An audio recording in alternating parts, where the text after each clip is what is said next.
Mari kita buka Alkitab kita. Mohon maaf atas ketidaknyamanannya.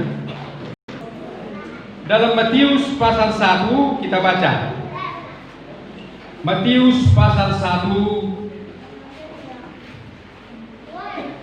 ayat 18 sampai 23. Mari kita baca bergantian ya. Saya terlebih dahulu. Matius 1 ayat 18 sampai 23. Kelahiran Yesus Kristus adalah seperti berikut. Pada waktu Maria, ibunya, bertunangan dengan Yusuf, ternyata ia mengandung dari Roh Kudus sebelum mereka hidup sebagai suami istri. Karena Yusuf suaminya seorang yang tulus hati dan tidak mau menceraikan nama istrinya yang buka belum, ia termasuk menceraikannya dengan diam-diam.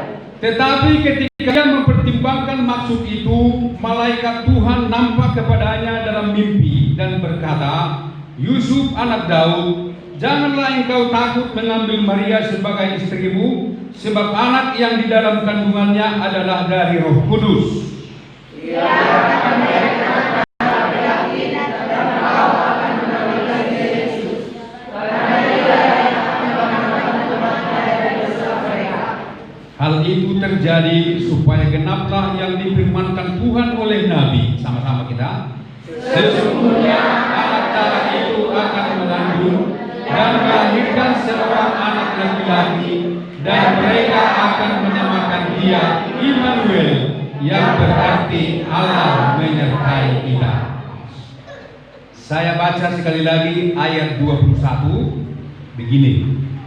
Ia akan melahirkan anak laki-laki, dan engkau akan menamakan dia Yesus, karena dialah yang akan menyelamatkan umatnya dari dosa mereka.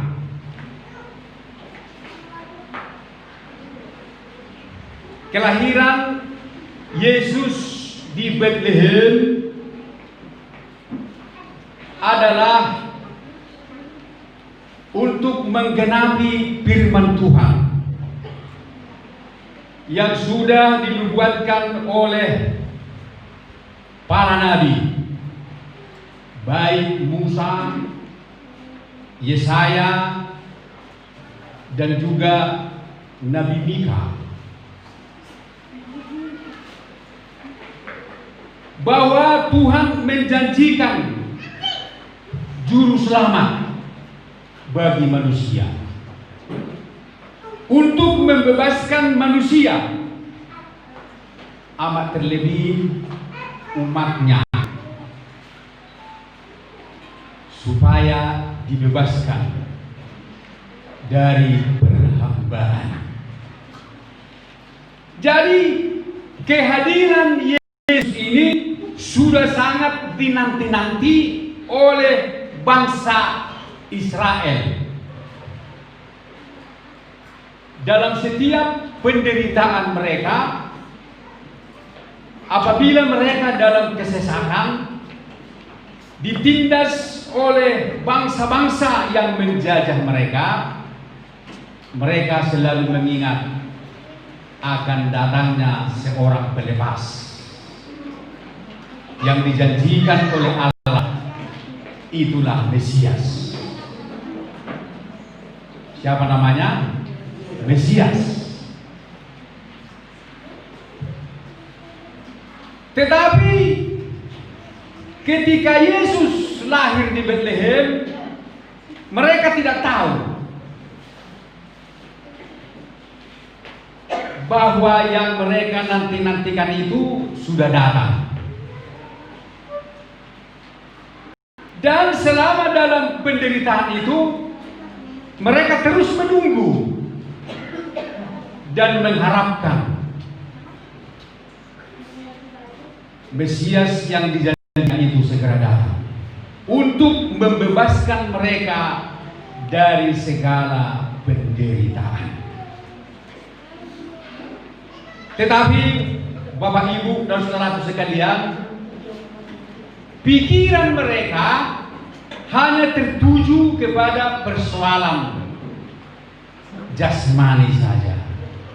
Mereka menganggap apabila nanti Dia datang, Dia akan membebaskan kita dari penjajah. Dia nanti akan membebaskan kita dari berbagai-bagai masalah hidup yang mereka alami.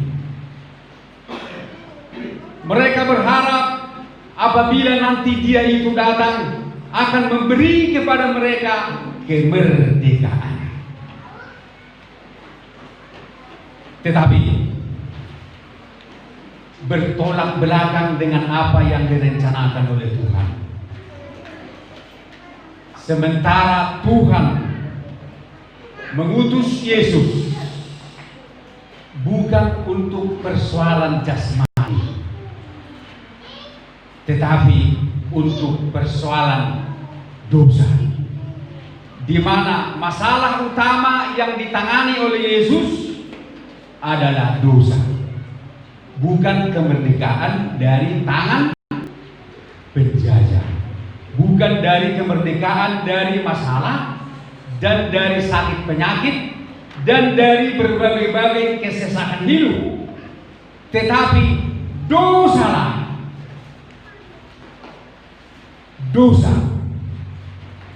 Itulah yang utama yang harus diselesaikan oleh Sang Mesias. Itulah makanya tadi kita baca di sini, Dia yang akan menyelamatkan umatnya dari dosa mereka,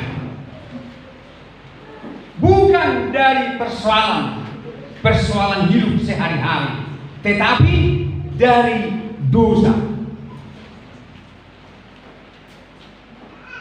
Mengapa harus dosa?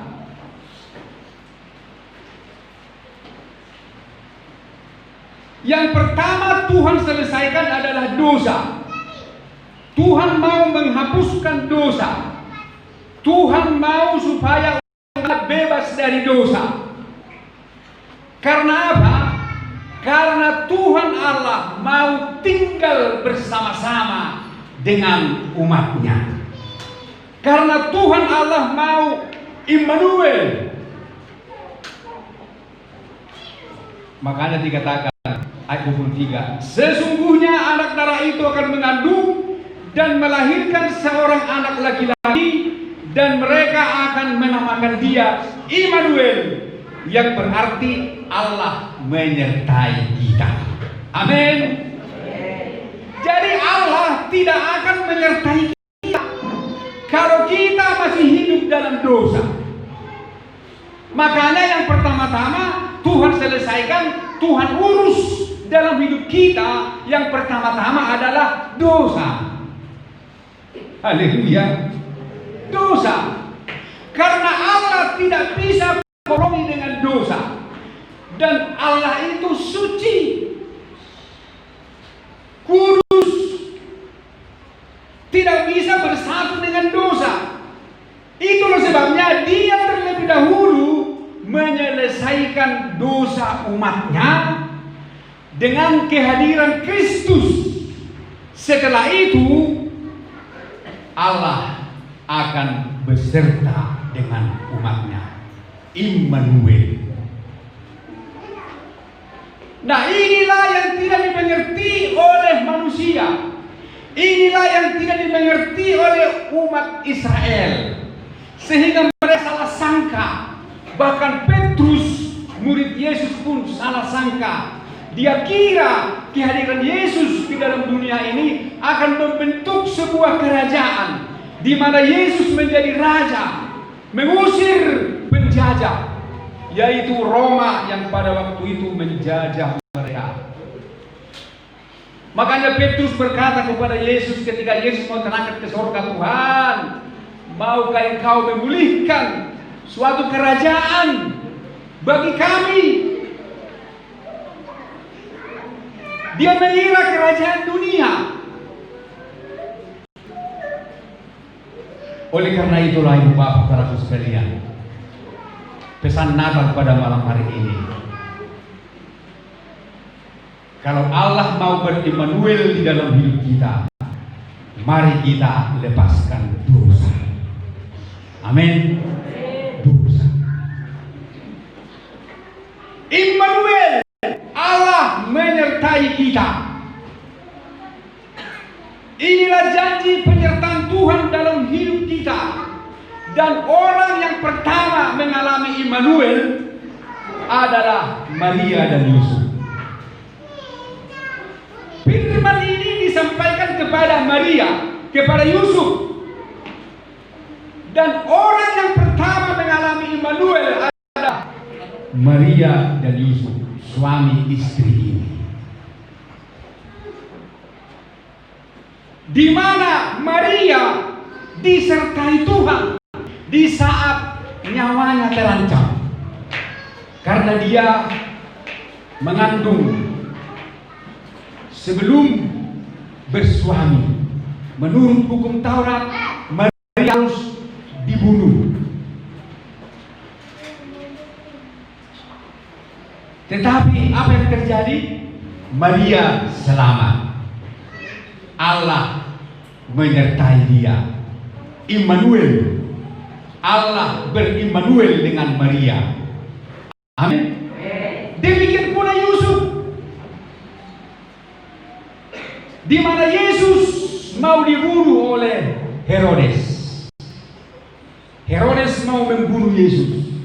Anak mereka, anak Yusuf dan Maria yang dititip oleh Tuhan Allah kepada mereka, yaitu bayi Yesus, mau dibunuh oleh Herodes. Tetapi Allah menyertai keluarga ini sehingga anak mereka selamat dari tangan Herodes. Ini semua terjadi karena apa? Mengapa Allah berimmanuel dalam rumah tangga Yusuf? Satu jawabannya adalah karena Maria dan Yusuf taat. Semua kita berkata taat. Itu saja. Karena Maria dan Yusuf taat, sehingga Allah berimmanuel dalam rumah tangga mereka. Baik Yusuf, ayat 24, sesudah bangun dari tidurnya, Yusuf berbuat seperti yang diperintahkan. Amin. Yusuf berbuat sebagai seorang suami. Yusuf taat kepada firman Tuhan. Sebagai seorang istri, Maria juga taat dan dia berkata, aku ini hamba Tuhan, jadilah padaku menurut perkataanmu. Jadi suami istri ini taat, sehingga anak mereka yang bernama Yesus selamat dari tangan Herodes. Jadi kalau kita suami istri taat kepada Tuhan, anak-anak kita pun akan diselamatkan oleh Tuhan. Haleluya. Bukan hanya anak kita diselamatkan, suami istri itu sendiri pun akan diselamatkan oleh Tuhan. Ketika Tuhan berkata, ambil anak itu, pergi ke Mesir, lari ke Mesir. Yusuf tidak tunggu lama-lama, segera anak itu diambil dan istrinya, lalu mereka lari ke Mesir. Dan dalam perjalanan menuju Mesir pun Tuhan Allah menyediakan bekal, menyediakan dana. Mereka bisa pergi ke luar negeri dibiayai oleh Tuhan. Amin. Jadi kuncinya dosa harus diselesaikan. Dalam Yesaya 59 ayat 1 dan 2 dikatakan di sana, Yesaya 59, sesungguhnya tangan Tuhan tidak kurang panjang untuk menyelamatkan dan pendengarannya tidak kurang tajam untuk mendengar, tetapi yang merupakan pemisah antara kamu dan Allahmu ialah segala kejahatanmu, dan yang membuat dia menyembunyikan diri terhadap kamu sehingga ia tidak mendengar ialah segala dosamu. Ayat 3, sebab tanganmu cemar oleh darah dan jarimu oleh kejahatan, mulutmu mengucapkan dusta, lidahmu menyebut-nyebut kecurangan. Dosa penghalang keselamatan. Dosa adalah penghambat keselamatan. Dosa adalah penghambat Allah ber-Immanuel di dalam hidup kita. Dosa harus diselesaikan. Dosa ini macam-macam. Dalam ayat 3 dikatakan di sana, dosa tanganmu cemar oleh darah dan jarimu oleh kejahatan. Ini sepertinya firman Tuhan ini sudah hebat ini. Apa bedanya tangan dengan jari? Tanganmu penuh dengan kecemaran oleh darah, jarimu penuh dengan kejahatan. Jadi sebelum Android ada, Tuhan Allah sudah tahu dan sudah mengetahui akan ada dosa-dosa kejahatan dari jari. Ya, ini kan sudah ada ini ya. Jauh hari Tuhan sudah katakan ini, jari manusia akan, ini kan jari kita sekarang kan. Jadi dahsyat Tuhan ini. Android masih beberapa ratus tahun lagi ada, Tuhan sudah tahu lewat Android jari manusia berdosa. Jadi marilah kita jaga jari kita. Jangan sampai kita menambah dosa. Jadi suami istri, supaya rumah tangga kita Allah ber-Immanuel di dalam rumah tangga kita, marilah kita menjadi suami istri yang taat. Amin. Suami taat. Dan dosa yang diselesaikan oleh Tuhan dalam hidup manusia adalah ketidaktaatan, yaitu ketidaktaatan Adam, ketidaktaatan Hawa. Itulah dosa yang pertama, yaitu ketidaktaatan. Dan ketaatan juga dilakukan oleh pasangan suami istri Yusuf dan Maria. Jadi Yusuf dan Maria bertolak belakang dengan Adam dan Hawa. Adam dan Hawa tidak taat kepada firman Tuhan, tetapi Maria dan Yusuf taat kepada firman Tuhan. Sama-sama pasangan suami istri. Jadi luar biasa firman Tuhan. Suami istri harus taat kepada firman Tuhan. Mari kita taat kepada firman Tuhan. Ketika kita taat kepada Tuhan, maka kita akan merasakan Allah ber-Immanuel di dalam hidup kita, di mana Allah menyertai kita. Allah tinggal bersama-sama dengan kita, sehingga sekalipun kita berada dalam lembah kekelaman, kita tidak takut bahaya. Amin. Sehingga genaplah firman Tuhan di dalam Mazmur 91 kepada kita. Apalagi sekarang masih di zaman-zaman, di masa-masa virus corona belum habis-habis, kita masih menghadapi penyakit sampar, penyakit menular yang merajalela, sehingga kita memerlukan Immanuel. Kita memerlukan Allah menyertai kita, karena di dalam Dia ada janji. Dalam Mazmur 91 ayat 1 sampai 16 dikatakan di sana, orang yang duduk dalam lindungan yang maha tinggi dan bermalam dalam naungan yang maha kuasa akan berkata kepada Tuhan, tempat perlindunganku dan kubu pertahananku, Allahku yang kupercayai. Sungguh Dialah yang akan melepaskan engkau dari jerat penangkap burung, dari penyakit sampar yang busuk. Dengan kepaknya Ia akan melindungi engkau, di bawah sayapnya engkau akan berlindung. Kesetiaannya ialah perisai dan pagar tembok. Engkau tak usah takut terhadap kedahsyatan malam, terhadap panah yang terbang di waktu siang, terhadap penyakit sampar yang berjalan di dalam gelap, terhadap penyakit menular yang mengamuk di waktu petang.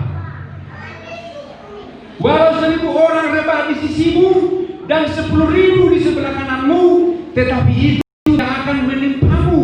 Engkau hanya menontonnya dengan matamu sendiri dan melihat balasan terhadap orang-orang fasik. Sebab Tuhan ialah tempat perlindunganmu, yang maha tinggi telah kau buat tempat perlindunganmu. malapetaka tidak akan menimpa kamu, dan tulah tidak akan mendekat kepada kemahmu, sebab malaikat-malaikatnya diperintahkannya kepadamu untuk menjaga engkau di segala jalanmu.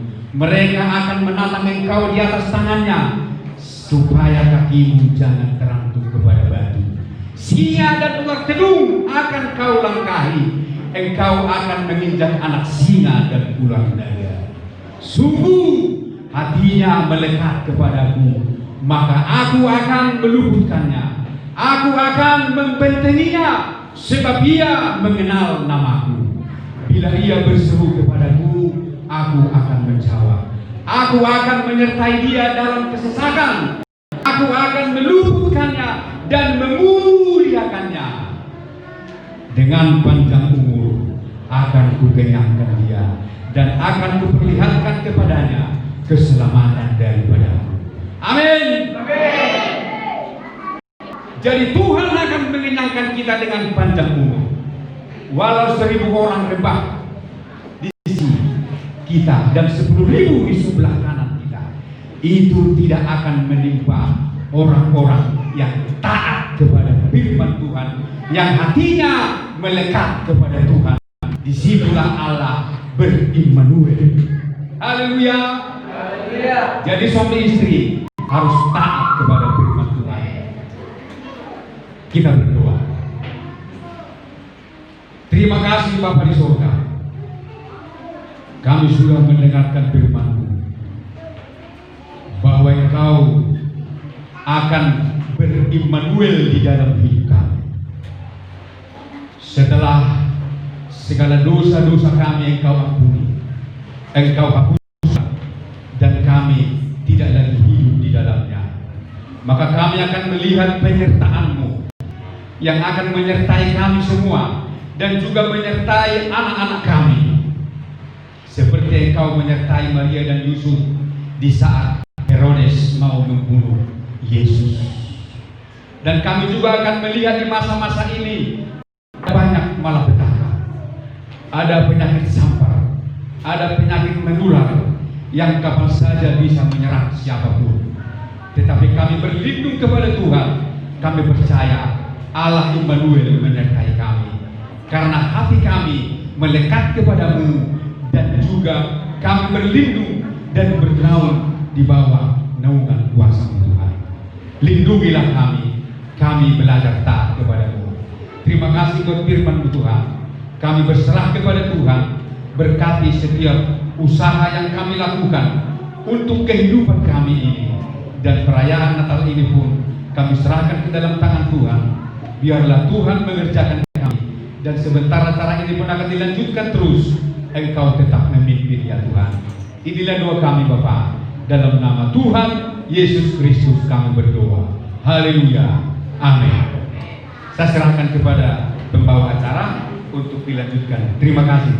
Tuhan memberkati.